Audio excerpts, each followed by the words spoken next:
আজ এবর্ষের মাধ্যমিক পরীক্ষার ফল প্রকাশ কিন্তু হয়ে গিয়েছে, তা কিন্তু আমরা সকলেই জানি। অবশ্যই এবছর প্রথম স্থান দখল করেছে জেলা, অর্থাৎ কোচবিহার জেলার চন্দ্রচূড় সেন।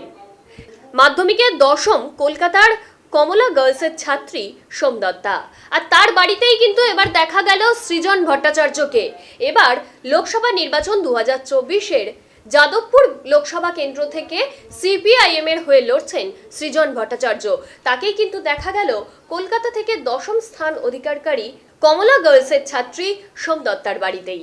আজকে ওর মাঝখানে থাকার দিন। আবার কে ফোন করছে? অ্যাসাইনমেন্ট ফোন করে কেন? All the best.